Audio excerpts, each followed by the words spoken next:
ಎಲ್ಲರೂ ನೇರವಾಗಿ ಕೂತ್ಕೊಳ್ರಿ. ದಯಮಾಡಿ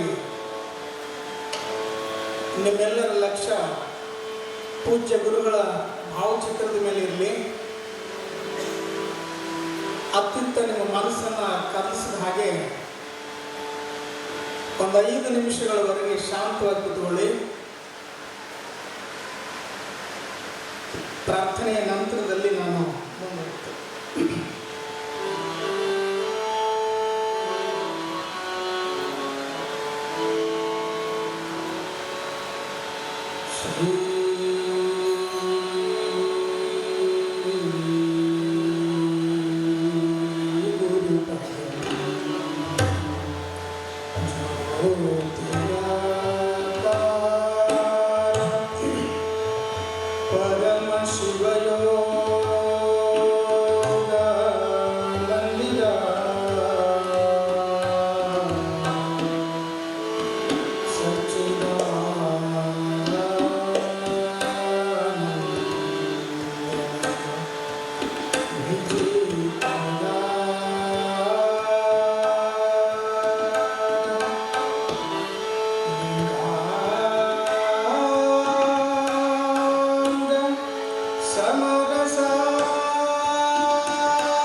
ಚರಚಕ್ರೇಶ್ವರ ಪ್ರಭು ಪರಾತ್ಪರ ಗುರು ಬಂದೆ ಗುರುಕುಮಾರೇಶ ಆರಂಭದಲ್ಲಿ ಜಗದಾದಿ ಜಗದ್ಗುರು ಪಂಚ ಆಚಾರ್ಯರನ್ನ, ಬಸವಾದಿ ಪ್ರಮಥರನ್ನ, ಪರಮಗುರು ಪರಮಾರಾಧ್ಯ ಬಾಳಿನ ಚಿಜ್ಯೋತಿಯಾಗಿರುವಂತಹ ಎನ್ನೊಡೆಯ ಎನ್ನಪ್ಪ ಲಿಂಗೈಕ್ಯ ಹಾನಗಲ್ಲ ಗುರು ಕುಮಾರ ಮಹಾಶ್ರೀಗಳವರನ್ನ ಮನೋಮಂದಿರದಲ್ಲಿ ನೆಲೆ ಮಾಡಿಕೊಂಡೆ. ಬಳ್ಳಾರಿಯ ನಗರದ ನಮ್ಮ ನಿಮ್ಮೆಲ್ಲರ ಆರಾಧ್ಯ ಗುರುವರಿನೆನಿಸಿದಂತಹ ಅಲ್ಲಿಯ ಕುಲದ ಮಹದೇವತಾತನನ್ನೇ ಮೊದಲುಗೊಂಡು ಸಮಸ್ತ ದೈವ ಪರಂಪರೆಯಲ್ಲಿ ಅನಂತ ಕೋಟಿ ಪ್ರಣಾಮಗಳನ್ನು ಸಮರ್ಪಣೆ ಮಾಡಿ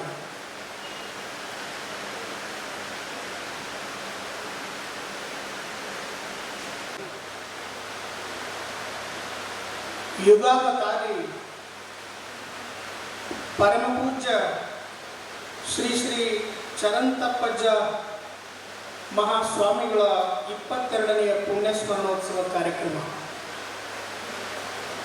ಈ ಎಲ್ಲ ಕಾರ್ಯಕ್ರಮಗಳ ಪಾವನ ಸನ್ನಿಧಾನವನ್ನು ದಯಪಾಲಿಸಿದಂಥವರು ಪೂಜ್ಯ ಅಜ್ಜನವರ ಕರಕಮಲ ಸಂಜಾತರಾಗಿರುವಂತಹ ಪರಮ ಪೂಜ್ಯನೀಯ ಡಾಕ್ಟರ್ ಮಹೇಶ್ವರ ಮಹಾಸ್ವಾಮಿಗಳು ಪುಣ್ಯಕ್ಷೇತ್ರ ನಂದೀಪುರದ ಮಹಾಸನ್ನಿಧಿಯ ಶ್ರೀಚರಣಗಳಲ್ಲಿ ಭಕ್ತಿಯ ಪ್ರಣಾಮಗಳನ್ನು ಸಮರ್ಪಣೆ ಮಾಡಿ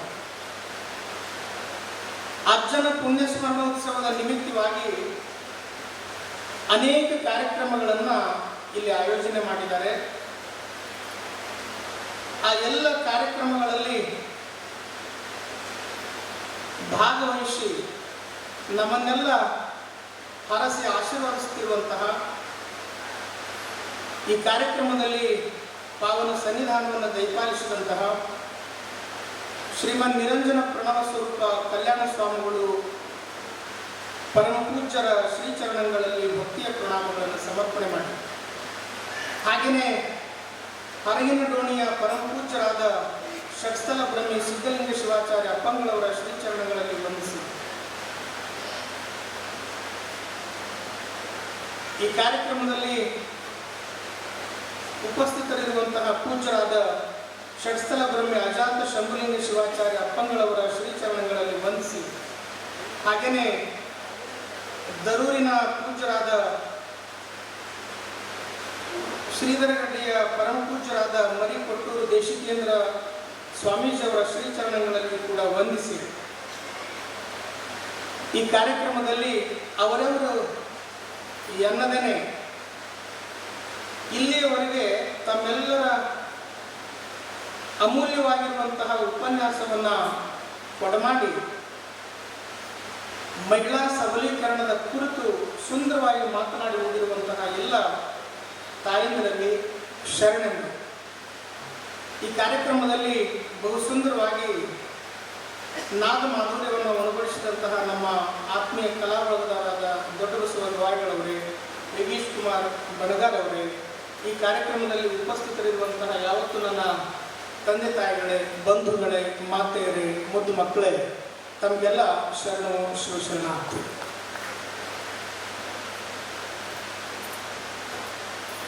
ನಮಗೆ ಗೊತ್ತಾಗಿದ್ರೆ ಈಗಾಗಲೇ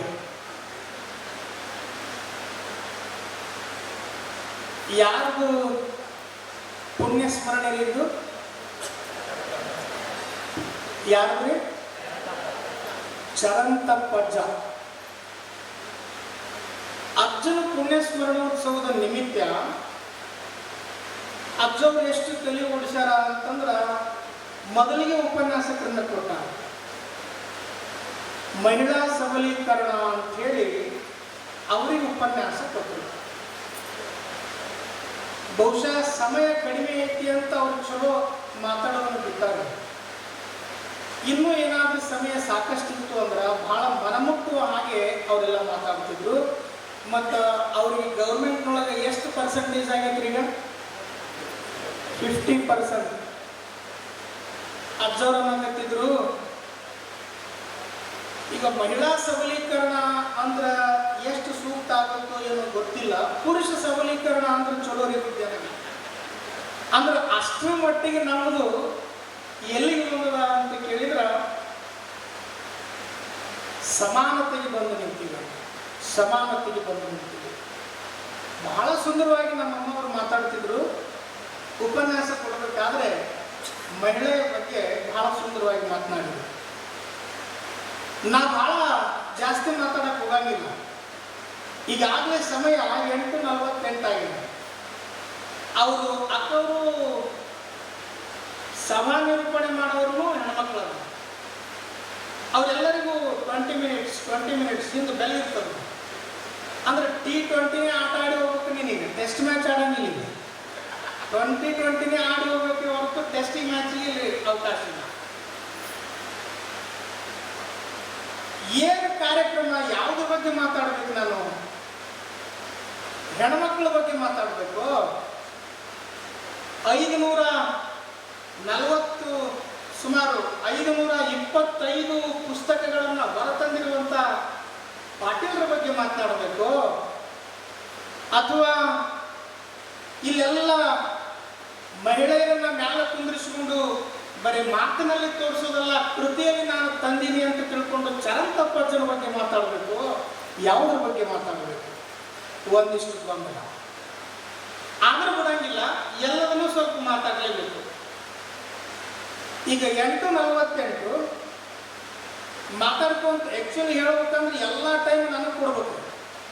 ಏನು ಹೇಳ್ಯಾರ ಅಜ್ಜವರು ಅಂದ್ರೆ 3 ದಿನದಾಗ ನೀವೆಲ್ಲ ಚರಂತಪ್ಪಜ್ಜನ ಬಗ್ಗೆ ಮಾತಾಡಬೇಕು ಅಂತ ಹೇಳಿ. ಈ ಪುಸ್ತಕ ನೋಡ್ರಿ, ಎಲ್ಲರೂ ಒಮ್ಮೆ ಕೈ ಮೇಲೆ ನಮಸ್ಕಾರ ಮಾಡ್ರಿ ಒಂದ್ಸಾರಿ.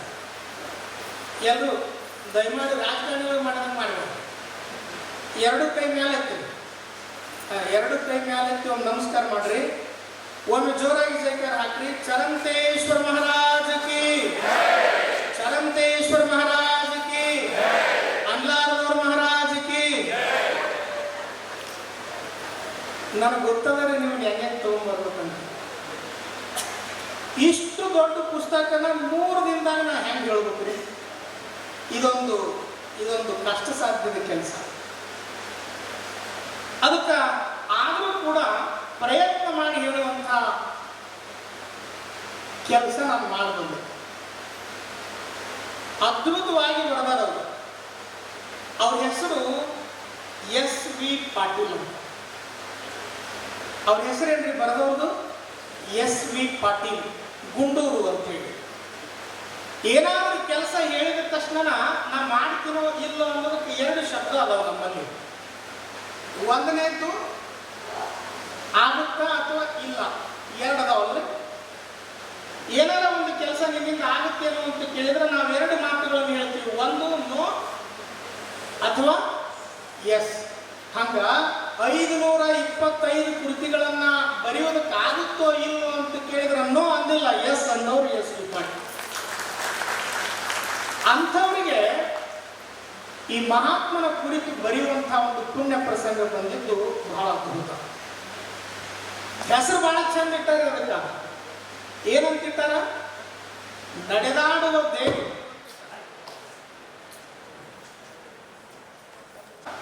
ಮಾತಾಡ್ತಾ ಮಾತಾಡ್ತಾ ಒಬ್ಬರಿಗೆ 2 ಗಂಟೆ ಆಗಿತ್ತು. ಕವನವಾಗಿ ಕಾಲಿಗೆ ಚುಚ್ಚಿಲ್ಲ ಅಂತ ಹಿಂದಿದ್ದವ. ಎಷ್ಟು ಚುಚ್ಚಿದ್ರು ಮೈಕ್ ಬಿಡಲಿಲ್ಲ. ಅಂತೂ ಎಂತೂ ತನ್ನ ಭಾಷಣ ಮುಗಿಸಿ ಕೆಳಗೆ ಬಂದ. ಅವ ಚುಚ್ಚಿದವ ಇದ್ನಲ್ಲ, ಅವ ಬಂದು ಕೇಳಿದಂತ, ಮನುಷ್ಯ ಅದೆಯ ಮತ್ತೇನಾರ ಅದೇನು? ಯಾಕ ಅವನು? ಅಲ್ಲ, ಮನುಷ್ಯ ಅದೆಯ ಮತ್ತೇನಾರ ಅದೇನು? ಯಾಕ? 2 ತಾಸು ಹತ್ತು ಪಿನ್ನು ತಗೊಂಡು ಚುಚ್ಚಾಕತ್ತೀನಿ ನಾನು ನಿನಗ. 1 ಲೀಟರ್ ನೋವಾಗಲಿಲ್ಲ, ಚರ್ಮ ಐತೆ ಮತ್ತೆ ಏನಾರ ಐತೆ ನಿಂದು ಅಂದ.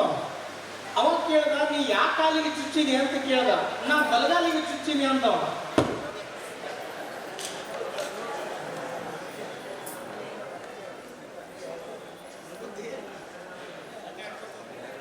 ನಾನು ಅಂದ, ಇಷ್ಟು ಕಾಲಿಗೆ ಚುಚ್ಚಿದ್ರು ನೀ ಏನು ಬಿಡ್ಲಿಲ್ಲ. ಹೌದು ಬಿಡು, ನೀ ಮನುಷ್ಯ ಅಂದ. ಅವ್ರು ಮಾತಾಡೋರು ಹೇಳಿದ್ರಂತ, ಇಲ್ಲೇ ತಪ್ಪಾಗಿತ್ತು ನೋಡಂದ. ನೀ ಬಲಗಾಲಿಗೆ ಚುಚ್ಚಿ ಅಲ್ಲ, ನೀ ತಿಳ್ಕೊಂಡಂಗ ಅದು ಬಲಗಾಲ ಒರಿಜಿನಲ್ ಕಾಲಿಲ್ಲ, ಅದು ಕಟ್ಟಿಗೆ ಕಾಲ ಐತೀನಿ, ಅದಕ್ಕೆ ಚುಚ್ಚಿದ್ರೆ ನನಗೇನು ಗೊತ್ತಾಗಬೇಕು ಅನ್ನೋ. ಇರಲಿ, ಅದನ್ನೆಲ್ಲ ಹೇಳೋದಕ್ಕಿಂತ ಮುಂಚೆ ಸಮಯ ಭಾಳ ಆಗ್ಯದ. 2 ಮಾತಿನೊಳಗೆ ನಾನು ಹೇಳಿ ಮುಗಿಸ್ಬಿಡ್ತೀನಿ. ಅಜ್ಜವರು ಚರಂತಪ್ಪಜ್ಜ, ಅವ್ರ ಹೆಸರು ನೋಡ್ರಿ, ಚರಂತಪ್ಪಜ್ಜ. ಅಮ್ಮವ್ರು ಆಗಲೇ ಮಾತಾಡ್ತಿರ್ಬೇಕಾದ್ರೆ ಈ ಪುಸ್ತಕದೊಳಗೆ ಒಂದು ಕೋಟ್ ಹೇಳಿದರು. ಅವ್ರ ಫೋಟೋ ನೋಡ್ರಿ. ಮುಖದೊಳಗ ಒಂದು ಸೌಮ್ಯ ಸ್ವಭಾವ, ಕಣ್ಣಿನೊಳಗ ತೇಜ, ಹಸ್ತದೊಳಗ ಶಕ್ತಿ, ಸೀದಾ ಸಾದಾ ಸಬ್ಸೆ ಜಾದ. ಒಂದು ಕಾವಿಯ ಬಟ್ಟೆಯನ್ನು ಉಟ್ಟಾರ, ಕೆಳಗಡೆ ಬಿಳಿಯ ಬಣ್ಣದ ಲುಂಗಿಯನ್ನು ತೊಟ್ಟಾರ, ಕಿವಿ ಮುಚ್ಕೊಂಡಾರ. ಬಹಳ ಸುಂದರವಾಗಿ ಅತ್ಯಂತ ಸರಳ ಸಾತ್ವಿಕ ಸಜ್ಜನ ಮೂರ್ತಿಯಾಗಿ ಕೂತ್ಕೊಂಡಾರ. ಅದೊಂದು ಬೇಸಿಗೆ ಸಮಯ. 2 ಕಪ್ಪು ಬಂದಿರುವಂಥ ಜನರಿಗೆ ಚಾ ಕೊಟ್ಟಾರ. ತಾವು ಚಾ ಕುಡಿತಾ ಕುಂತಾರ. ಚಾ ಮುಗೀತು. ಚಾ ಮುಗಿದ ತಕ್ಷಣ ಮಾತಿಗೆ ಪ್ರಾರಂಭ ಮಾಡಿದ್ರು. ತಮ್ಮ, ಬದುಕಿಷ್ಟಲೇ, ಬದುಕಿಷ್ಟ. ಈ ಚಾ ಕಪ್ಪಿನೊಳಗ ಕುಡಿಯೋ ತನಕ ಅದನ್ನು ಆಸ್ವಾದನೆ ಮಾಡ್ತೀವಿ, ಕುಡಿದ ಮೇಲೆ ಕಪ್ಪು ದೂರ ಇಟ್ಟು ಬಿಡ್ತೀವಿ. ಬದುಕಿಷ್ಟಲೇ ತಮ್ಮ, ಬದುಕಿಷ್ಟ. ಚಾ ಕುಡಿಬೇಕು, ಕುಡಿದ ಮೇಲೆ ಅದನ್ನ ಹೆಂಗೆ ಇಟ್ಟು ಹೋಗ್ತೀವಲ್ಲ, ಹಂಗೆ ನಾವು ಇಲ್ಲಿಗೆ ಬರಬೇಕು, ಜೀವನ ಅನ್ನೋ ಚಾ ಕುಡಿಬೇಕು, ಕುಡಿತಿದ್ದಾಗ ಮುಗಿಸಿ ಹೊಂಟು ಬಿಡಬೇಕಿಲ್ಲ ತಮ್ಮ, ಹೊಂಟು ಬಿಡಬೇಕು. ನನಗೊಂದು ಪಾರ್ಟ್ ಕೊಟ್ಟನ, ನಿನಗೊಂದು ಪಾರ್ಟ್ ಕೊಟ್ಟನ, ಇಲ್ಲಿ ಇವ್ರಿಗೊಂದು ಪಾರ್ಟ್ ಕೊಟ್ಟನ, ಇವನಿಗೊಂದು ಪಾರ್ಟ್ ಕೊಟ್ಟನ. ಇಲ್ಲಿ ನೋಡು, ತಬಲಾ ಹೊಡಿತಾನ, ತಬಲಾ ನುಡಿಸ್ತಾನ, ಒಂದು ಕಡೆ ದಗ್ಗ ಅದ, ಒಂದು ಕಡೆ ತಬಲಾ ಅದ, ಎರಡನ್ನೂ ಬಡಿತಾ ಬಡಿತಾ ಆನಂದ ಆಯ್ತು ಅಂದ್ರೆ ಮುಖ ಮ್ಯಾಲ ನೋಡ್ತಾನ, ಹಂಗ ಆನಂದವಾಗಿ ನಾದ ಹೊಮ್ಮಿಸ್ತಾನ. ಏನು ತಿಳಿತಿಲ್ಲ ತಮ್ಮ ನಿನಗೆ ಇದರಿಂದ ಅಂದ್ರ, ತಬಲಾ ದಗ್ಗ ಎರಡೂ ಬಡಿತಿದ್ರು, ಬಡ್ಯಾವನ ಗೋಣ, ಬಡ್ಯಾವನ ದೃಷ್ಟಿ ಮ್ಯಾಲ ಐತಿ. ಹಂಗೆ ಸಂಸಾರದೊಳಗ ನಾವು ತಬಲಾ ದಗ್ಗ ಬಡಿತಿರ್ಬೇಕು, ನನ್ನ ಜ್ಞಾನದ ದೃಷ್ಟಿ ಮಾತ್ರ ಪರಮಾತ್ಮನ ಕಡೆ ಇರಬೇಕು. ಇಷ್ಟಲ್ಲೇ ತಮ್ಮ ಜೀವನ, ಇಷ್ಟಲ್ಲೇ ತಮ್ಮ. ಇವರು ಹಾಡ್ತಾರ, ಏನು ಚಂದ ಹಾಡ್ತಾರ. ಒಮ್ಮೆ ಆನಂದದ ರಾಗವನ್ನು ಹಾಡ್ತಾರ, ಒಮ್ಮೆ ದುಃಖದ ರಾಗ ಹಾಡ್ತಾರ, ಒಮ್ಮೆ ಕರುಣಾರಸವನ್ನು ತುಂಬುವ ಹಾಡು ಹಾಡ್ತಾರ. ಹಾಡ್ತಾರ ಹಾಡ್ತಾರ ಎಲ್ಲಿ ತನಕ ಹಾಡ್ತಾರ, ತಮ್ಮ ಮನಸ್ಸಿಗೆ ಆನಂದ ಆಗಬೇಕು, ಎದುರಿಗೆ ಕುಂತಿರುವಂಥವನ ತಲೆ ಅಳ್ಳಾಡುತ್ತಿರಬೇಕು. ಅವಾಗ ತಲೆ ಅಳ್ಳಾಡುತ್ತು ಅಂದ್ರೆ ಅವನ ಜೀವನ ಸಾರ್ಥಕ ತಮ್ಮ. ಇಷ್ಟಲ್ಲಿ ತಮ್ಮ ಜೀವನ ಹಾಡಬೇಕು, ಪ್ರೀತಿಯ ಹಾಡು ಹಾಡಿ ಹೋಗಿಬಿಡಬೇಕು, ಪ್ರೀತಿಯ ಹಾಡು ಹಾಡಿ ಹೋಗಿಬಿಡಬೇಕು. ಇದೆಲ್ಲ ಮಾತು ಆಡಿದ್ದು ನಾನಲ್ಲ, ತಾತ. ತಾತ ಅವ್ರ ಬದುಕು ಎಷ್ಟು ಚಲೋ ಅಂತ ಕೇಳ್ತೀರಿ ನೀವು. ಬಹುಶಃ ನಮ್ಮ ನಾಡಿನೊಳಗೆ ಒಂದು ಮಾತದ, ಅಮ್ಮ ಅಂದ್ರೆ ಅದು ಸಜ್ಜಲಗುಡ್ಡದ ಶರಣನವರು. ಶರಣರು ಅಂತ ಕೇಳಿದ್ರೆ ಅದು 40 ಆಣದ ವೀರೇಶ್ವರ ಶರಣರು. ತಾತನವರು ಅಂತ ಕೇಳಿದ್ರೆ ಅದು ಅಲ್ಲಿಪುರದ ಮಹಾದೇವ ತಾತನವರು, ಎಮ್ಮಿಗನೂರಿನ ಜಡಿ ಸಿದ್ದಪ್ಪ ತಾತನವರು. ಹಾಗೆ ಸ್ವಾಮಿಗಳು ಅಂತ ಕೇಳಿದ್ರೆ ಅದು ಹಾನಗಲ್ಲ ಕುಮಾರಸ್ವಾಮಿಗಳು. ಶಿವಯೋಗಿಗಳು ಅಂತ ಕೇಳಿದ್ರೆ ಅದು ಅಥಣಿಯ ಮುರುಗೇಂದ್ರ ಶಿವಯೋಗಿಗಳು. ಶಿವಯೋಗಿಗಳು ಅಂತ ಕೇಳಿದ್ರೆ ಸಿದ್ಧಲಿಂಗ ಶಿವಯೋಗಿಗಳು. ಹಾಗೆ ಹಾಗೆ ಚರಂತಪ್ಪ ಅಜ್ಜ, ಅಜ್ಜ ಅನ್ನೋ ಶಬ್ದ ಯಾರಿಗಾದ್ರೂ ಸಲ್ತಿತ್ತು ಅಂದ್ರೆ ಅದು ಚರಂತಪ್ಪ ಅಜ್ಜ, ಅಜ್ಜ ಒಬ್ಬನೇ, ಚರಂತಪ್ಪ ಅಜ್ಜ ಒಬ್ಬನೇ. ಯಾಕೆ ಮಾತು ಹೇಳ್ತೀನಿ ನಾನು ಅಂತ ಕೇಳಿದ್ರ, ಅವ್ರ ಹೆಸರನ್ನ ನೋಡ್ರಿ, ಚರಂತ. ಇದು ಚರ ಅನ್ನೋ ಶಬ್ದ ಸಂಸ್ಕೃತದ್ದದ. ಚರ ಅನ್ನೋ ಶಬ್ದ ಸಂಸ್ಕೃತದ್ದದ. ಚರ ಅಂದ್ರೆ ಚಲಿಸು, ಚರ ಅಂದ್ರೆ ನಡೆ, ಚರ ಅಂದ್ರೆ ಬದುಕು, ಚರ ಅಂದ್ರೆ ಗಮನ. ಈ ಶಬ್ದಕ್ಕೆ ಅನೇಕ ಅರ್ಥಗಳನ್ನು ನಾವು ಮಾಡ್ತೀವಿ. ಮುಂದ ಆ ಅಪ್ಪನ ಹೆಸರನ್ನ ನೀವು ನೋಡ್ರಿ, ಚರಂತ ಅಪ್ಪ ಅಜ್ಜ. ಹೌದಾ? ಚರಂತಪ್ಪಜ್ಜ. ಚರ ಅಂದ್ರೆ ನಡೆ, ಚರ ಅಂದ್ರೆ ನಡೆ. ಬದುಕಿನೊಳಗೆ ಸರ್ವಜ್ಞ ಒಂದು ಬಹಳ ಸುಂದರವಾದ ಮಾತು ಹೇಳ್ಯಾನ, ವಿದ್ಯೆ ಕಲಿಸದ ಗುರು, ಬುದ್ಧಿ ಹೇಳದ ತಂದೆ, ಬಿದ್ದಾಗ ಬಂದು ನೋಡದ ತಾಯಿ, ಶುದ್ಧ ಬೈರಿಗಳು ಸರ್ವಜ್ಞ. ಈ 3 ಕೋಟಿನ ಈ 3 ಮಾತಿನ ಅರ್ಥ ಏನು ಹೇಳುತ್ತದೆ ಅಂತ ಕೇಳಿದ್ರೆ, ಯಾವ ಗುರು ವಿದ್ಯೆ ಕಲಿಸಂಗಿಲ್ಲ ಅವನು ವೈರಿ. ಯಾವ ತಂದೆ ಬದುಕಿನೊಳಗ ಮಗ ಅಥವಾ ಮಗಳಿಗೆ ನಡೆಯನ್ನು ಕಲಿಸಂಗಿಲ್ಲ ಅವ ಅಪ್ಪ ಅಲ್ಲ. ಯಾವಾಗ ಮಗು ಅಥವಾ ಮಕ್ಕಳು ಜ್ವರದಿಂದ ನಳಲಿ ಬಳಲ್ತಿರ್ತಾರೆ, ಅಂಥ ಟೈಮಿಗೆ ಬಂದು ಅವನ ಶುಶ್ರೂಷೆ ಮಾಡದೆ ಹೋದ್ರೆ ಅವಳು ತಾಯಿ ಅಲ್ಲ. ಇವತ್ತು ಯಾರಾದ್ರೂ ನೀವು ಟಿವಿ ನೋಡಿದ್ರಿ ಅಂದ್ರ, ನ್ಯೂಸ್ ನೋಡಿದ್ರಿ ಅಂದ್ರೆ ಗೊತ್ತಿರುತ್ತ, ಮಗುವಿನ ಶವ ಕಾರಿನೊಳಗಿಟ್ಟು ಪಪ್ಪಿನೊಳಗೆ ಬರ್ತಡೇ ಮಾಡಕ್ ಹೋಗಲ್ಲ ನಮ್ಮ ಇವತ್ತಿನ ನಾಡು. ಏನ್ ಆಶ್ಚರ್ಯ! ನೀವು ಟಿವಿ ನೋಡಿದ್ರೆ ಗೊತ್ತಿರ್ತದ. ಅದಿರ್ಲಿ, ಅದು ಬೇರೆ ವಿಷಯ. ನಾ ಹೇಳೋದೇನು ಅಂತ ಕೇಳಿದ್ರ, ಯಾವ ಜೀವನದಲ್ಲಿ ಮಕ್ಕಳಿಗೆ ಒಡೆದು ಬುದ್ಧಿಯನ್ನ ಹೇಳ್ತಾನಲ್ಲ, ಅಂದ್ರೆ ನಡೆಯ ಮುಖಾಂತರ, ನುಡಿಯ ಮುಖಾಂತರ ತಂದೆ ಮಗನಿಗೆ ಬುದ್ಧಿ ಹೇಳ್ತಾನಲ್ಲ, ಅವನಿಗೆ ಅಪ್ಪ ಅಂತ ಕರಿತೀವಿ. ಹಾಗೆ ಚರಂ ಅಂದ್ರೆ ನಡೆದು ನುಡಿದು ತನ್ನ ಬದುಕನ್ನ ಬಂದ ಭಕ್ತರಿಗೆ ತೆರೆದ ಪುಸ್ತಕವಾಗಿ ತೋರಿದ ಅಪ್ಪ, ಅದು ಚರಂತಪ್ಪ. ಚರಂತಪ್ಪ, ಅದಕ್ಕೆ ಆತನಿಗೆ ಚರಂತಪ್ಪಜ್ಜ ಅಂತ ಹೆಸರು. ಇದು ಆತನ ಹೆಸರಿನ ಬಗ್ಗೆ ಆಯ್ತು. ಇನ್ನಂತ ಮಹಾತ್ಮ ಈ ಭೂಮಿ ಮೇಲೆ ಬಂದು ನಮ್ಮಂಥವ್ರನ್ನ ಉದ್ಧಾರ ಮಾಡಿ ಹೋಗಿದ್ದಾನೆ. ಅಂಥಾತನ ಪುಣ್ಯ ಸ್ಮರಣೆಯನ್ನು ಮಾಡಕತ್ತೀವಿ. ಎಷ್ಟನೇ ಪುಣ್ಯ ಸ್ಮರಣೆ ಅದು? ಎಷ್ಟೇ? 22. 22. ಅಚ್ಚಾ, 22 ಅನ್ನೋ ಶಬ್ದಕ್ಕೆ ಹೋಗೋ ಪೂರ್ವದೊಳಗ ಪುಣ್ಯ ಸ್ಮರಣೆ ಅಂದ್ರೇನು? ಪುಣ್ಯ ಸ್ಮರಣೆ ಅಂದ್ರೇನು ಯಜಮಾನ್ರೆ? ನಾವು ನೀವು ಮನೆಗೆಲ್ಲ ಪುಣ್ಯ ಸ್ಮರಣೆ ಮಾಡ್ತೀವಿ, ನೀವು ಪುಣ್ಯತಿಥಿ ಮಾಡ್ತೀವಿ. ಮಾತಾಡ್ಬೇಕು ನೀವು.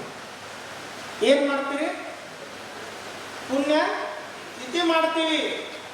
ಅವನು ತಿಥಿ ಚಲೋ ಇದ್ರ, ಅವನ ಪುಣ್ಯ ಚಲೋ ಇದ್ರ ತಿಥಿ, ಇಲ್ಲ ಅಂದ್ರೆ ಇಲ್ಲ. ಹೌದನಲ್ರಿ? ಹಿಂದಕ್ಕೆ ಒಂದು ಪತ್ರ ಬರೀತಿದ್ರು ನಮ್ಮ ಅಜ್ಜ ಅಜ್ಜಿ ಕಾಲದೊಳಗ. ಅಷ್ಟೇ ಹಾಕಿದ್ರು. ನಾನೇ ಸಣ್ಣವನಿದ್ದಾಗ ಅವ್ರದಾರ, ಇಲ್ಲೆಲ್ಲ ಸ್ವಾಮಿಗಳದಾರ. ಗುರುಕುಲಕ್ಕೆ ನಾವು ಕಲಿಯಕ್ಕೆ ಹೋದ್ವಿ ಅಂದ್ರ ತಿಂಗಳಿಗೊಂದು 2 ತಿಂಗಳಿಗೊಂದು ನಾವು ಪತ್ರ ಬರೀತಿದ್ವಿ. ಪತ್ರ ಬರಿಬೇಕಾದ್ರೆ ಬಹಳ ಸುಂದರವಾದಂತ ಮುನ್ನುಡಿ ಹಾಕ್ತಿದ್ರು. ಅದಕ್ಕೆ ಏನಂತ? ತೀರ್ಥ ಸ್ವರೂಪ ತಂದೆ ತಾಯಿಗಳಿಗೆ ನಿಮ್ಮ ಚಿರಂಜೀವಿ ಮಾಡುವ ಪ್ರಣಾಮಗಳು. ಹೌದಾ ಅಲ್ಲ? ಅಷ್ಟು ಬರೀತಿದ್ರಲ್ಲ ಪತ್ರ. ಎಷ್ಟು ಪ್ರೀತಿಲಿ ಓದ್ತಿದ್ರಿ ನೀವು? ಅವಾಗ ಮೊಬೈಲ್ ಇತ್ತಂದ್ರೆ ಇಲ್ಲ. ಮೊಬೈಲ್ ಕಾಲೇಜ್ ಬರ್ತೀನಿ ನಾನು. ಒಂದು ಅಕ್ಷರ 6 ತಿಂಗಳ ವರ್ಷಾನುಗಟ್ಟಲೆ ಕಲಿಯಾಕ್ ಹೋಗಿರುವಂತಹ ಮಗನ ಭಾವನೆಯನ್ನ ಮಾತಾಡಿಸ್ತಿತ್ತು 2 ಶಬ್ದ. ಎಷ್ಟು ಕಣ್ಣಾಗಿ ನೀರು ಬರಬೇಕು, ಹೃದಯದೊಳಗೆ ಎಷ್ಟು ಪ್ರೀತಿ ತುಂಬಿ ಬರಬೇಕು. ಆ ಮಾತುಗಳನ್ನ ಓದ್ತಿದ್ರೆ ಸಾಕು, ನನ್ನ ಕಣ್ಣೆದುರಿಗೆ ಮಗ ಅವನ, ನನ್ನ ಕಣ್ಣೆದುರಿಗೆ ಮಗಳದಳ ಅನ್ನೋ ಭಾವ ಬರ್ತದೆ. ಹೌದಾ? ಹಾ, ಅಂದ್ರೆ ಅಂಥ ಪತ್ರ ಭಾವನೆಗಳನ್ನ ಹಿಡಿದಿಡ್ತಿತ್ತು. ಇವಾಗ ನೀವು 70,000 ರೂಪಾಯಿ ಎಲ್ಲ 1.5 ಲಕ್ಷ ರೂಪಾಯಿ ಕೊಟ್ಟು ಐಫೋನ್ ಹಿಡಿದು ನೀವು ಹಾಯ್ ಬಾಯ್ ಅಂತ ಕಳಿಸಿದ್ರು ನಿಮ್ಮಲ್ಲಿ ಪ್ರೀತಿಯ ಮಾತುಗಳು ಇಲ್ಲ. ಅದಾವಂದ್ರೆ ಸ್ಟೇಟಸ್ ರೀ, ವಾಟ್ಸಪ್ ಸ್ಟೇಟಸ್, ಇನ್ಸ್ಟಾಗ್ರಾಮು ಏನು ನೋಡ್ಬೇಕು, ಮುಂಜಾನೆಯಿಂದ ಸಂಜೆ ಮಟ್ಟ ಅದಾಗೇ ಇರ್ತಾರೆ. ಯಜಮಾನ್ರ ಗಂಡ ಆಫೀಸ್ಗೆ ಹೋಗಿ ಒಂದು ಸ್ಟೇಟಸ್ ಇಟ್ಟನಂತ. ಏನಂತಿಟ್ಟ? ಹೆಂಡತಿ ಮಕ್ಕಳು ಎಲ್ಲರೂ ನೋಡಿ ಸಾಕಾಗಿ ಆಫೀಸ್ನಾಗ ಹೋಗಿ ಕುಂತ ತಕ್ಷಣ ಒಂದು ಸ್ಟೇಟಸ್ ಇಟ್ಟಂತ. ನನಗೆ ಬಾನಂಗಳದಲ್ಲಿ ಹಕ್ಕಿಯಾಗಿ ಹಾರಾಡುವ ಆಸೆ ಅಂತಿಟ್ಟಂತ. ಏನಂತ್ರಿ ಯಜಮಾನ್ರು? ಕೇಳುತ್ತಲ್ಲ, ಹೋಗಿ ಫೇಸ್ಬುಕ್ನಾಗ ಸ್ಟೇಟಸ್ ಇಟ್ಟ, ವಾಟ್ಸಪ್ನಾಗ ಸ್ಟೇಟಸ್ ಇಟ್ಟ, ನನಗೆ ಬಾನಂಗಳದಲ್ಲಿ ಹಕ್ಕಿಯ ಹಾಗೆ ಹಾರಾಡುವ ಆಸೆ ಅಂತ ಇಟ್ಟ. ಇಟ್ಟು 1 ಸೆಕೆಂಡ್ ಆಗಿದ್ದಿಲ್ರಿ, ಅವನ ಹೆಂಡತಿ ಕಮೆಂಟ್ ಮಾಡಿಲ್ಲ ಅಂತ. ನೀ ಹಾರಾಡಿದ್ರೆ ಹಾರಾಡುವಲ್ಲಕ್ಕ ಮನೆಗೆ ಬರ್ಬೇಕನ್ನ ಕೊತ್ತಂಬರಿ ಸೋಡು ತಗೊಂಬ ಅಂತ ಹಾಕಿದ್ದ.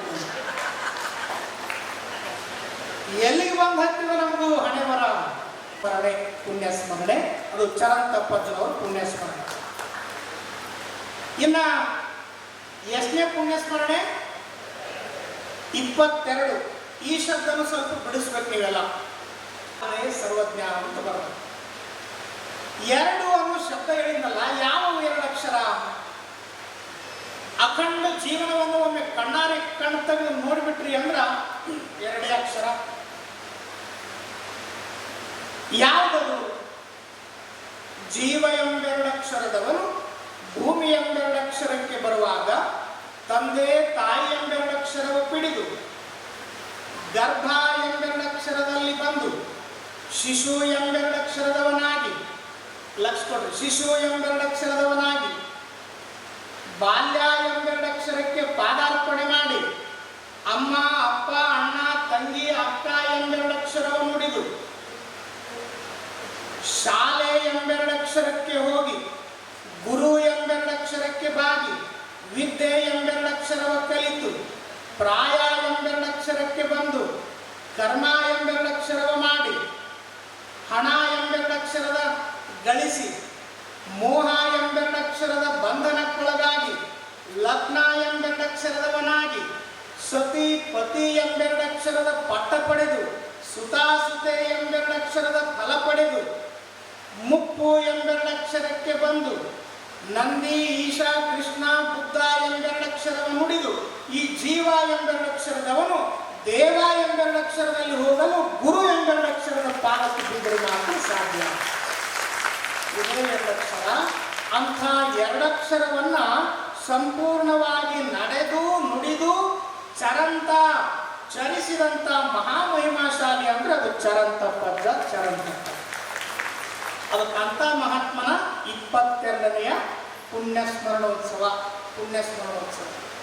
ಅದಕ್ಕೆ ಇಂತಹ ಅದ್ಭುತವಾಗಿರುವಂತಹ ಮಹಾತ್ಮರನ್ನ ಕುರಿತು ನಮ್ಮ ಅಪ್ಪವರು ಮಹೇಶ್ವರ ಅಪ್ಪವರು ಗುರುಗಳನ್ನು ಸ್ಮರಣೆ ಮಾಡಬೇಕು. ಹ್ಯಾಕ್ ಮಾಡಬೇಕು ಗುರುಗಳ ಸ್ಮರಣೆ? ಮಹಾತ್ಮರನ್ನು ನೆನೆಯುವುದೇ ಘನಮುಕ್ತಿ ಪದಂ ಶಿವಾದವ. ಮಹಾತ್ಮರನ್ನ ನೆನೆಸುವಂತಹದ್ದೇ ಒಂದು ಪುಣ್ಯ. ಅಂತ ಮಹಾತ್ಮರನ್ನ ಕುರಿತು ಬಂದಿರುವಂತಹ ಜನರಿಗೆ ಆ ಚರಿತ್ರೆಯನ್ನ ಹೇಳಬೇಕು. ಜೊತೆಗೆ ತಾಯಂದಿರ ಮಹಿಳಾ ಸಬಲೀಕರಣದ ಬಗ್ಗೆ ಮಾತನಾಡಬೇಕು. ಇವತ್ತಿನ ಕಾಲದಲ್ಲಿ ತಾಯಂದಿರು ಎಷ್ಟು ಮಟ್ಟಿಗೆ ಬೆಳೆದಿದ್ದಾರೆ, ಅವರ ದೃಷ್ಟಿಕೋನ ಎಂಥ ದೈತ್ಯ ಅನ್ನೋದನ್ನ ತಿಳಿಸ್ಕೊಡ್ಬೇಕು ಅಂತ ಹಲವು ಕಾರ್ಯಕ್ರಮಗಳನ್ನು ಅಜ್ಜೋರು ಹಾಕೊಂಡ. ಅದಕ್ಕೆ ಆ ಚರಂತ ಪಜ್ಜನ ಬಗ್ಗೆ ಹೇಳಬೇಕು ಅಂದ್ರೆ ಒಂದು ದಿನದೊಳಗೆ ನಡೆಯಲಿಲ್ಲ. ಬಹುಶಃ ಈ ಪುರಾಣವನ್ನು ಬರೆದರಲ್ಲ, ನನಗೆ ಹಿಂಗೆ ಅನಿಸ್ತದ, ಸುಮಾರು ಬಸವ ಪುರಾಣದಷ್ಟೇ ಈ ನಾಡಿನಲ್ಲಿ ಪ್ರಚಲಿತವಾಗಿರುವಂತಹ ಪುರಾಣಗಳೇನದವಲ್ಲ, ಕಲಬುರಗಿ ಶರಣಪ್ಪನ ಪುರಾಣ ನಾವು ಕೇಳಿವಿ, ಬಸವ ಪುರಾಣವನ್ನು ಕೇಳಿವಿ, ಇನ್ನೂ ಹಲವು ಮಹಾತ್ಮರ ಪುರಾಣವನ್ನು ಕೇಳಿವಿ. ಆದರೆ ಬಹುಶಃ ನನಗೆ ಹಿಂಗೆ ಅನಿಸ್ತದ ಈ ಕನ್ನಡ ನಾಡಿನಲ್ಲಿ ಮತ್ತೊಮ್ಮೆ ದೊಡ್ಡ ಬಸವೇಶ್ವರನ ಪ್ರತಿರೂಪವಾಗಿ, ಕಲ್ಯಾಣದ ಬಸವಣ್ಣನಾಗಿ, ಕಲಬುರಗಿಯ ಶರಣಬಸಪ್ಪನಾಗಿ, ಜಾಣನು ಆತ ಜಾಣನು, ಲೌಕಿಕ ಪಾರಮಾರ್ಥಗಳೆರಡನ್ನು ಕೂಡಿ ನಡೆಸುತ್ತೀಯನು ಅನ್ನುವ ಮಾತನ್ನು ಸಾಬೀತುಪಡಿಸಲಿಕ್ಕೆ ಬಂದಿರುವಂತಹ ಮತ್ತೊಂದು ಶರಣ, ಮತ್ತೊಬ್ಬ ಮಹಾತ್ಮ ಅಂದ್ರೆ ಅದು ಚರಂತಪ್ಪಜ್ಜ. ಅಂತ ಚರಂತಪ್ಪಜ್ಜನ ಚರಿತ್ರೆ ಒಂದನೇ ದಿನದಲ್ಲ. ಶರಣ ಬಸವೇಶ್ವರನನ್ನ, ಆತನ ಚರಿತ್ರೆಯನ್ನ ನಾವು ಕೇಳಿದಾಗ, ನೆನೆಸಿಕೊಂಡಾಗ ಏನು ಪವಾಡಗಳು ಬರ್ತಾವಲ್ಲ, ಅಷ್ಟೇ ಅದ್ಭುತವಾದ ಪವಾಡಗಳು, ಅಷ್ಟೇ ಅದ್ಭುತವಾದ ಸಾಮಾಜಿಕ ಸೇವೆಯನ್ನ ಮಾಡಿದಂಥ ಮಹಾತ್ಮ ಈ ಚರಂತಪ್ಪಜ್ಜ. ಅಂದ್ರೆ ಎರಡೂ ಕಡಿಮೆ ಇಲ್ಲ, ಆತನೇ ಈತನೇ ಆತ. ಅಷ್ಟರ ಮಟ್ಟಿಗೆ ಈ ಮಹಾತ್ಮನ ಚರಿತ್ರೆ ಇದೆ. ಹೀಗಾಗಿ ಅಂತ ಅಜ್ಜವ್ರ ಕುರಿತು ನೀವು ಹೇಳ್ರಿ ಅಂತಂದಿದ್ರು. ಅಂತ ಮಹಾತ್ಮರ ಬಗ್ಗೆ ನಮ್ಮ S V Patil Gunduru sir ಬಹಳ ಚಂದ ಮಾತು ಬರೆದರು. ದ ಹೀರೋ, ಈ ಮಾತು ಕೋಟ್ ಮಾಡ್ಯಾರವರು, ಬಹಳ ಚಂದ ನೆನಪಿಟ್ಕೋರಿ. The hero, the rishi, the saint and the natural fruits of our Indian soil, and which they have not been born. ಅದ್ಭುತವಾಗಿರುವಂಥ ಮಾತನ್ನು ಕೋಟ್ ಮಾಡ್ಯಾರ. ಈ ನಾಡಿನೊಳಗ ಒಬ್ಬ ಹೀರೋ, ಒಬ್ಬ ಋಷಿ, ಒಬ್ಬ ಸಂತ, ಪ್ರಾಕೃತಿಕವಾಗಿ ಬೆಳೆಯುವಂತಹ, ನೈಸರ್ಗಿಕವಾಗಿ ಬೆಳೆಯುವಂತಹ ಹಣ್ಣುಗಳೇನದವಲ್ಲ, ಅದು ಭಾರತ ಭೂಮಿಯ ಮಣ್ಣಿನ ಕಣಗಳಲ್ಲಿ ಅವು ಹುಟ್ಟಬೇಕಂತ ಹುಟ್ಟಿಲ್ಲ. ಅದು ಪರಮಾತ್ಮನ ಆಜ್ಞೆಗನುಗುಣವಾಗಿಂತ ಹೀರೋ ಹುಟ್ಟುತ್ತಾನೆ. ಅದು ಚರಂತಪ್ಪಜ್ಜನಂತವರು, ಚರಂತಪ್ಪನ ಸ್ವಾಮಿಗಳು. ಹೀಗೆ ಅಂತಹ ಅದ್ಭುತವಾಗಿರುವಂತಹ ಕೋಟ್ ಬರೆದು ಈ ಒಂದು ಚರಿತ್ರೆ ಬರೆದಾರ. ಈ ಚರಿತ್ರೆ ಬಹುಶಃ ನಾನು ಹೇಳೋದೇನು ಅಂತಂದ್ರೆ, ಎಷ್ಟು ಮಂದಿ ಆ ಮಹಾತ್ಮನ ಭಕ್ತರದಿರಿ, ನಿಮ್ಮ ಮಕ್ಕಳನ್ನ ಮುಂದೆ ಕುಂದಿರಿಸಿಕೊಂಡು ಈ Gunduru sir, S V Patil Gunduru sir ಬರೆದಿರುವಂಥ ಈ ಪುರಾಣವನ್ನ ಬರೀ ಒಂದೊಂದೇ ಚಾಪ್ಟರ್ ಯೂಟ್ಯೂಬ್ನೊಳಗೂ ಕೂಡ ಅವರು ನಮ್ಮ ಅಜ್ಜೋರದೊಳಗೆ ಹೇಳ್ಯಾರ. ಒಂದೊಂದು ಕ್ಲಿಪ್ ಮಾಡಿಬಿಟ್ಟಾರ. ಅದನ್ನ ಕೇಳಿದ್ರೆ ಸಾಕು, ನೀವು ವಾಕ್ ಮಾಡುವಾಗ ಕೇಳ್ಬೋದು, ಮನ್ಯಾಗ ಕುತ್ಕೊಂಡಾಗ ಕೇಳ್ಬೋದು, ಇನ್ನು ಎಲ್ಲರ ನಿಮ್ಗೆ ಕಾರ್ಯ ಟೈಮ್ ಸಿಕ್ಕಾಗ ಕೇಳ್ಬೋದು. ಒಂದೊಂದು ಹಾಳುಗಳದ, ಒಂದೊಂದು ಪುಟದೊಳಗ ಅನೇಕ ಪವಾಡಗಳನ್ನು ಬಹಳ ಮನಸ್ಸಿಗೆ ಮುಟ್ಟುವಂಗ ಬಹಳ ಸುಂದರವಾಗಿ ಬರೆದಾರ ನಮ್ಮ ಸರ್. ಅವರಿಗೊಮ್ಮೆ ಜೋರಾಗಿ ಚಪ್ಪಾಳೆಯನ್ನು ತಟ್ಟಿ. ಅಂತಹ ಪಾಟೀಲ್ ಸರ್ ಬಹುಶಃ ನನಗೆ ಬಹಳ ದಿನಗಳಿಂದನೂ ಕೂಡ ಅತ್ಯಂತ ಆತ್ಮೀಯರು. ನಮ್ಮ ಅಜ್ಜವರಿಗೆ ಅವರು ಸಿಕ್ಕಿದ್ದು ಪುಣ್ಯ, ಅಜ್ಜವರು ಅವ್ರಿಗೆ ಸಿಕ್ಕಿರುವಂಥದ್ದು ಪುಣ್ಯ ಅಂತ ನಾನು ಭಾವಿಸ್ತೀನಿ. ಹೀಗಾಗಿ ಒಂದು ದಿನದೊಳಗೆ ನಾನು ಇದನ್ನು ಎಷ್ಟಂತ ಹೇಳಕ್ಕೆ ಸಾಧ್ಯ ರೀ? ಎಷ್ಟು ಸಾಧ್ಯ ಅದ ರೀ? ಈ ಪುಸ್ತಕ ಇಷ್ಟು ದೊಡ್ಡದದ, ನನ್ನ ಬಾಯಿ ಇಟ್ಟ ಸಣ್ಣದ, ಎಷ್ಟಂತ ಹೇಳಕ್ಕೆ ಸಾಧ್ಯ ಅದ? ಅದಕ್ಕೆ ಅಂತ ಮಹಾತ್ಮರು ಹ್ಯಾಂಗೆ ಹುಟ್ಟಿದ್ರು ಅನ್ನೋದಕ್ಕೆ ಒಂದೇ ಒಂದು ದೃಷ್ಟಾಂತ ಹೇಳಿ ನಾನು ಮುಗಿಸ್ಬಿಡ್ತೀನಿ. ನಂದೀಪುರ, ಆ ಹೆಸರೇ ಬಹಳ ಸುಂದರ, ನಂದೀಪುರ. ಅಲ್ಲಿಗೆ ಆ ಊರ ಸಮೀಪದಲ್ಲಿ ಗದ್ದಿಕೇರಿ ಅಂತ ಊರು ಬರ್ತದ. ಆ ಗದ್ದಿಕೇರಿಗೆ ಕಲ್ಯಾಣದಿಂದ ಒಬ್ಬ ಮಹಾತ್ಮ ಬರ್ತಾನೆ. ಕಲ್ಯಾಣದಿಂದ ಒಬ್ಬ ಮಹಾತ್ಮ ಬರ್ತಾನೆ. ಸುಮಾರು 17, 18, 19ನೇ ಶತಮಾನ, ಬಹುಶಃ 19ನೇ ಶತಮಾನ ತಗೊಂಡ್ವಿ ಅಂದ್ರ ಎಲ್ಲ ಬಳ್ಳಾರಿಯ ಅವಿಭಾಜಿತ ಬಳ್ಳಾರಿ ಅಂತ ನಾವೇನು ಕರಿತೀವಿ, ಆ ಸಂದರ್ಭದಲ್ಲಿ 19ನೇ ಶತಮಾನದಲ್ಲಿ ನೀವು ಬಳ್ಳಾರಿಯ ಯಾವ ದಿಕ್ಕಿಗೆ ನೋಡಿದ್ರು ಕೂಡ ನಿಮಗೊಬ್ಬ ಮಹಾತ್ಮ ಸಿಗ್ತಾನೆ. ಒಬ್ಬ ಅಲ್ಲಿಪುರದ ಮಹಾದೇವ ತಾತ, ಜಡೇಸಿದ್ದ ತಾತನವರು, ಕಲ್ಯಾಣ ಮಠದ ಪರಮ ಪೂಜ್ಯರು, ಮರಿ ಶಿವಯೋಗಿ ಸ್ವಾಮಿಗಳು, ಆಮೇಲೆ ಇನ್ನು ಅನೇಕ ಮಹಾತ್ಮರು ನಿಮಗೆ ಬಳ್ಳಾರಿ ಸುತ್ತಮುತ್ತಲು ಸಿಗ್ತಾರೆ. ಅಂತಹ ಒಂದು ಗದ್ದಿಕೇರಿ ಹಿರೇಮಠ, ಆ ಮಠ ಯಾವ ಪರಂಪರೆ ಮಠ ಅಂತ ಕೇಳಿದ್ರೆ ಕೇದಾರ ಪೀಠದ ಪರಂಪರೆಯ ಮಠ. ಪಂಚಪೀಠಗಳಲ್ಲಿ ಒಂದಾಗಿರುವಂತಹ ಕೇದಾರ ಪೀಠ, ಆ ಪೀಠದ ಪರಂಪರೆಯಲ್ಲಿ ಬಂದಿರುವಂತಹ ಮಠ. ಕಲ್ಯಾಣದಿಂದ ಒಬ್ಬ ಮಹಾತ್ಮ ಬರ್ತಾನೆ. ಅಲ್ಲಿ ಬಂದು ಆ ಗದ್ದಿಕೇರಿಯ ಹಿರೇಮಠದ ಆಶ್ರಯದೊಳಗೆ ಉಳ್ಕೊಳ್ತಾರೆ. ಆ ಮಹಾತ್ಮರು ಹೇಗಿದ್ರು ಅಂತ ಕೇಳಿದ್ರ, ಅಪ್ಪ ಬಸವಣ್ಣ, ಚನ್ನ ಬಸವಣ್ಣ ಹೇಳುವ ಹಾಗೆ ಬಹಳ ಅದ್ಭುತವಾಗಿರುವಂತಹ ತಪಸ್ಸುಗಳವರು. ನಡೆನುಡಿಗಳಲ್ಲಿ ಎಚ್ಚರ ಇದ್ದಂಥವ್ರು, ಭವಸಾಗರದಲ್ಲಿ ಮತ್ಸರ ಇದ್ದಂಥವ್ರು, ಇಷ್ಟಲಿಂಗದಲ್ಲಿ ಮನ ಅಚ್ಚೊತ್ತಿದಂಥವ್ರು, ಹೀಗೆ ಅನೇಕ ಗುಣಗಳನ್ನು ಹೊಂದಿದಂತಹ ಒಬ್ಬ ಮಹಾತ್ಮ ಕಲ್ಯಾಣದಿಂದ ಅಲ್ಲಿಗೆ ಬರ್ತಾನೆ. ಬಂದು ಇಡೀ ಊರಿನೊಳಗೆ ಎಲ್ಲರಿಗೆ ಪ್ರೀತಿಯ ಪಾತ್ರ ಆಗ್ತಾರೆ ಪೂಜ್ಯರು. ಯಾರಾದರೂ ಏನಾದರೂ ಕೇಳಲಿಕ್ಕೆ ಬಂದರು ಅಂತಂದ್ರೆ ಅವ್ರ ಇಷ್ಟಾರ್ಥ ಈಡೇರಿಸ್ತಿದ್ದ. ಯಾರಾದರೂ ಪ್ರೀತಿಯಿಂದ ಕೇಳಿದ್ರೆ ಎಲ್ಲಿಂದ ಬಂದ್ಯಪ್ಪ ಅಂತ ಕೇಳಿದ್ರೆ ಕೈ ಮಾಡ್ತಿದ್ದಂತ ಕಲ್ಯಾಣದಿಂದ ಅಂತೇಳಿ. ಕಲ್ಯಾಣದಿಂದ ಬಂದಿನಿ ಅಂದ ತಕ್ಷಣ ಆ ಊರೊಳಗ ಆ ಮಠದಾಗಿದ್ದ ಕಾರಣಕ್ಕ ಎಲ್ಲ ಜನಗಳು ಕಲ್ಯಾಣದಿಂದ ಬಂದಾನ ಅಂತಂದ್ರ ಅವ್ರವ್ರ ಬಾಯಿಗೆ ಬಂದಂಗ ಪ್ರೀತಿಯಿಂದ ಒಬ್ಬರು ಬಸವಣ್ಣ ಅಂತಿದ್ರು, ಇನ್ನು ಕೆಲವು ಮಂದಿ ದೊಡ್ಡ ಬಸವಣ್ಣ ಅಂತಿದ್ರು, ಇನ್ನು ಕೆಲವು ಮಂದಿ ದೊಡ್ಡ ಬಸಪ್ಪ, ದೊಡ್ಡ ಬಸವೇಶ ಅಂತ ಕರೀತಾರೆ. ಹಿಂಗಿರ್ಬೇಕಾದ್ರ ಮಠದಾಗ ಆಶ್ರಯವಾಗಿ ಉಳ್ಕೊಂಡಂತ ಸಂದರ್ಭದಲ್ಲಿ ಸ್ವಲ್ಪ ದಿನಗಳು ಗತಿಸ್ತವೆ. ಅವ್ರು ಏಕಾಂತದೊಳಗ ಪೂಜೆ ಮಾಡ್ತಿರ್ಬೇಕಾದ್ರೆ ಆನಂದವಾಗಿ ಕುಂದಿರ್ತಿದ್ರು, ಹೊರಗೆ ಬಂದು ಕುಂದಿರ್ತಿದ್ರು. ತಾವು ಎಲ್ಲೆಲ್ಲಿ ತಿಳಿತದ ಅಲ್ಲಿ ಕುತ್ಕೊಂಡಾಗ ಆ ಮಠದಾಗಿರುವಂತ ಕೆಲವು ಜನ ಹೇಳಿದ್ರಂತ, ಯಪ್ಪ ಈ ಮಠದಾಗ ಬಂದು ಅದಿರಿ, ಈ ಮಠದ ಒಂದಿಷ್ಟು ಹೊಲ ಅದ, ಹೊಲ ಬೀಳಿ ಬಿಟ್ಟದ, ಕಸ ತುಂಬದ, ಹೊಲಕ್ಕೆ ಯಾರು ಹೋಗಿಲ್ಲ, ನೀವು ಹೋದ್ರೆ ಚಲೋ ಆಗ್ತಿತ್ತಲ್ಲಪ್ಪ ಅಂತ ಯಾರೋ ಒಬ್ರು ಹೇಳ್ದಂಗಾಯ್ತು. ಅವ್ರಂದ್ರು ಖರೆ ಅದಲ್ಲ, ಒಂದು ಕೈಯಲ್ಲಿ ಇಷ್ಟಲಿಂಗ ಪೂಜೆ, ಇನ್ನೊಂದು ಕೈಯಲ್ಲಿ ಕಾಯಕ. ಯಾವುದೇ ವ್ಯಕ್ತಿಗಳಾಗ್ಲಿ ಹಂಗ ಊಟ ಮಾಡಬಾರ್ದು, ದುಡಿದು ಉಣಬೇಕು ಅನ್ನುವ ಕಾಯಕ ಪ್ರತ್ಯೇನ ನಾನು ನಾಡಿಗೆ ತೋರಿಸ್ಬೇಕು ಅಂತೇಳಿ ಅವ್ರೇನ್ ಮಾಡಿದ್ರು, ಅಲ್ಲಿಂದ ಸೀದವಾಗಿ ಹೊಲಕ್ಕೆ ಹೋದ್ರು. ಹೊಲದಾಗ ರಂಟಿ ಕುಂಟಿಗಳು ಬಿದ್ದಿದ್ವು. ಆ ಎತ್ತುಗಳಿಗೆ ಇವ್ರು ಅಪ್ಪಣೆ ಮಾಡಿದ್ರಂತ, ಬಸವ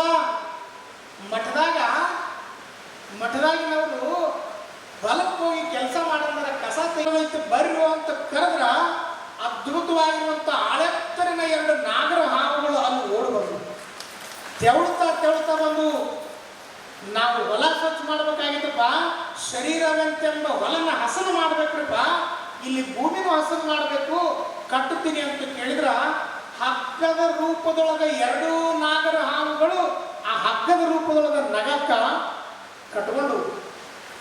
ಕಟ್ಕೊಂಡು ಕೆಲವು ಹೊತ್ತಾಗಿತ್ತು. ಸ್ವಲ್ಪ ಹೊತ್ತಾಗೋದ್ರೊಳಗ ಅದೇನು ಕಾಣ್ತಿತ್ತು ಹೊಲ ಅಖಂಡ ಹೊಲವನ್ನ ಸ್ವಚ್ಛ ಮಾಡ್ತಾನ ಆ ಮಹಾಶಿವಯೋಗಿ ದೊಡ್ಡ ಬಸವ.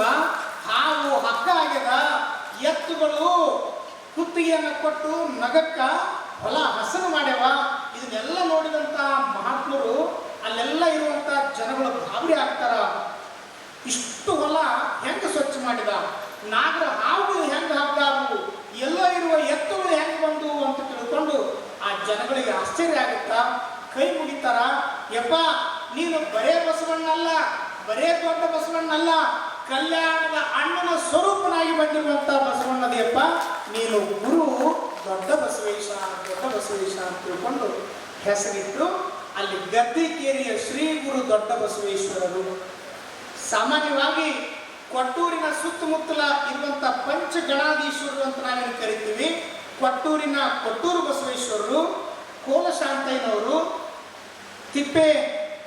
ತಿಪ್ಪೇರುದ್ರ ಸ್ವಾಮಿಗಳು, ಆಮೇಲೆ ಇನ್ನು ಮದ್ದಾನೇಶ್ವರರು, ಹೀಗೆ ಇವ್ರು ಏನದಾರಲ್ಲ 5 ಮಂದಿ ಪಂಚ ಗಣಾಧೀಶ್ವರರು ಅಂತ ಕರಿತೀವಲ್ಲ, ಅಂತಹ ಗಣಾಧೀಶರ ಸಮಕಾಲಿನಲ್ಲಿ ಇದ್ದಂತಹ ಒಬ್ಬ ಮಹಾತ್ಮರು ಅಂತ ಕೇಳಿದ್ರೆ ಅದು ಶ್ರೀ ಗುರು ದೊಡ್ಡ ಬಸವೇಶ್ವರರು. ಶ್ರೀ ಗುರು ದೊಡ್ಡ ಬಸವೇಶ್ವರರು ಅಲ್ಲಿ ಅದೇ ಮನೆತನದ ಆ ಗದ್ದಿಕೇರಿಯ ಊರೊಳಗೆ ಇದ್ದುಕೊಂಡು ಗುರು ದೊಡ್ಡ ಬಸವೇಶ್ವರ ಅಂತ ಏನು ಆಗೋದ್ರಲ್ಲ, ಅಂಥ ಪೂಜ್ಯರು ಆಗಲೇ ದೊಡ್ಡ ಹೆಸರು ಮಾಡಿದ್ರು.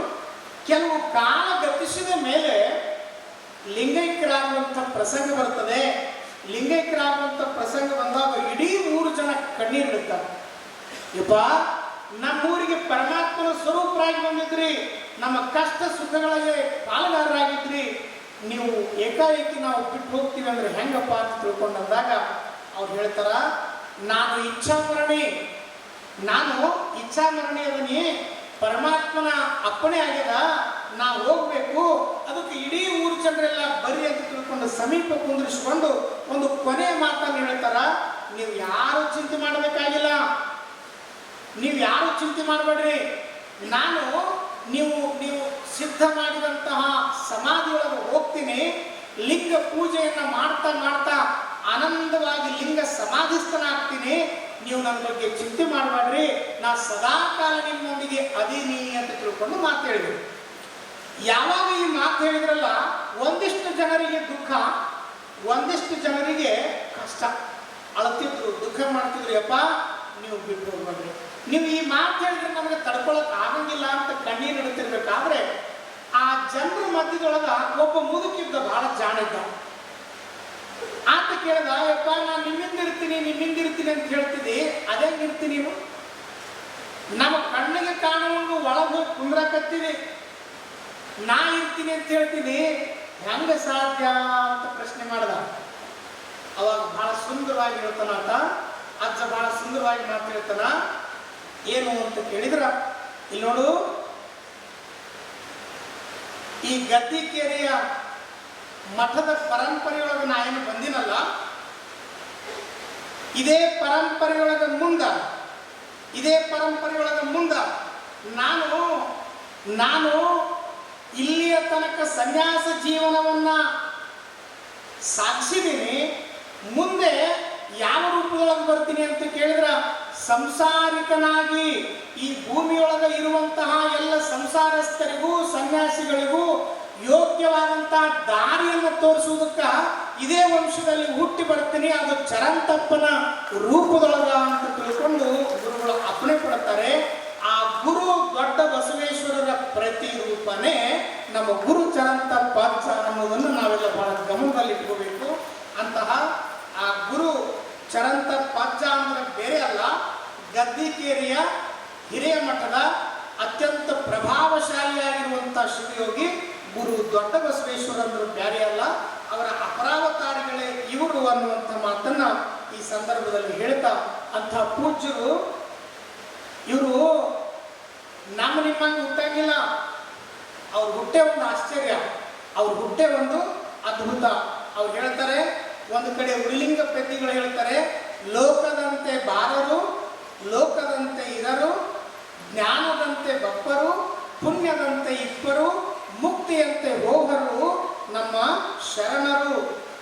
ಅವ್ರು ಹೇಗೆ ಉಪಮಿಸಬಾರದ ಉಪಮಾತೀತರು, ಉಪಮಿಸಬಾರದ ಉಪಮಾತೀತರು ಅಂತ ಉಪಮಿಸಲಿಕ್ಕೆ ಬಾರದ ಉಪಮಾತೀತರಾಗಿರುವಂಥ ಶಿವಯೋಗಿಗಳು ಸತ್ಪುರುಷರು ಯಾರು ಅಂತ ಕೇಳಿದರೆ ಅದು ಚರಂತ ಪರ್ಜನವರು ಅನ್ನುವಂಥ ಮಾತನ್ನು ಬಹಳ ಸುಂದರವಾಗಿ ಈ ಸಂದರ್ಭದಲ್ಲಿ ಹೇಳಿ, ಅಂತ ಮಹಾತ್ಮರು ಯಾರ ಹೊಟ್ಟೆಯಲ್ಲಿ ಜನಿಸಿದರು, ಅವ್ರು ಹೇಗೆ ಜನನಾಯಿತು, ಅವರ ಅದ್ಭುತ, ಅವರ ಹುಟ್ಟೆ ಒಂದು ಅದ್ಭುತ, ಆ ಹುಟ್ಟು ಹೇಗಾಯಿತು ಅನ್ನುವಂಥ ಲೀಲೆಯನ್ನು ನಾನು ತಮಗೆ ನಾಳೆ ತಿಳಿಸ್ಕೊಡ್ತೀನಿ. ಕಾರಣ ಈಗಾಗಲೇ ಸಮಯ ಆಗಿದೆ. ಪರಮ ಪೂಜ್ಯರು ಕೂಡ ಆಶೀರ್ವಚನವನ್ನು ದಯಪಾಲಿಸುವವರಿದ್ದಾರೆ. ಆ ಸಂದರ್ಭ ಆ ಕಾರಣ ಇನ್ನೊಂದ್ರೆ ನಾಳೆ ಏನದಲ್ಲ, ದಯಮಾಡಿ ಬೇಗ ಬರ್ರಿ. ಇರೋದೇ 2 ದಿನ, ಇರೋದೇ 3 ದಿನ. ಅದು 1 ದಿನ ಈಗ ಹೋಯ್ತು. ಬಹುತ್ ಗೈ ಥೋಡಿ ಗೈ, ಅಭಿ ಭಿ ಥೋಡಾ ಬಚಾ ಹೈ. ಇನ್ನೊಂದು ಸ್ವಲ್ಪ ಉಳಿದದ, ಇದನ್ನು ಹೋಗಿಬಿಡ್ತದ. ಕಾರಣ ದಯಮಾಡಿ ನಾಳೆ ಮಾಡಿದ್ದೇನದಲ್ಲ, ಅವ್ರ ಪವಾಡಗಳನ್ನು, ಅವ್ರ ಚರಿತ್ರೆಯನ್ನು ಇಲ್ಲಿ ಕಂಡುಕೊಂಡಿರುವಂಥ ಅನುಭವಗಳು ಕೂಡ ಇದ್ದಾರೆ. ಅವ್ರ ಜೊತೆಗೆ ಮಾತನಾಡಿದಂಥವ್ರು ಇದ್ದಾರೆ, ಅವರು ಲೋಕಾನುಭವವನ್ನು ಹಂಚಿಕೊಂಡವರು ಅದಾರ. ಹೀಗಾಗಿ ಅಂತಹ ಒಂದು ಅಜ್ಜನ ಕುರಿತಾಗಿ, ಲೀಲೆಗಳನ್ನು ಕುರಿತಾಗಿ ನಾನು ತಮಗೆ ನಾಳೆ ತಿಳಿಸ್ಕೊಡ್ತೀನಿ ಅನ್ನುವಂಥ ಮಾತನ್ನು ಈ ಸಂದರ್ಭದಲ್ಲಿ ಹೇಳಿ, ಆಗಲೇ ಈಗ 9:30 ಆಯ್ತು. ಅಲ್ಲೊಂದು ಹುಡುಗ ಕುಂತಾನ್ರಿ, ನಾನು ನೋಡಕತ್ತೀನಿ. 9:30 ಆಗಿ ಬಂತು, ಈಗ ಹೊಟ್ಟೆ ಪಡ್ಕೊಳಕತ್ತ. ನಾವು 9:30 ಆಯ್ತು, ಇನ್ನೂ ಬಿಡುವಲ್ಲ ತಾತ ಅಂತೇಳಿ ನಾನು ಭಾಳ ಮಾತಾಡಂಗಿಲ್ಲ. ಎಲ್ರಿಗೂ ಶುಭ ಆಗಲಿ. ಆ ಚರಂತ ಪಜ್ಜನ ಆಶೀರ್ವಾದ ನಿಮ್ಮ ಮೇಲೆ ಇರಲಿ ಅಂತ ತಿಳ್ಕೊಂಡು ಈ ಸಂದರ್ಭದಲ್ಲಿ ತಿಳಿಸ್ತಾ ನನ್ನ 2 ಮಾತುಗಳಿಗೆ ವಿರಾಮ ಕೊಡ್ತೀನಿ. ಓಂ ಶಿವ.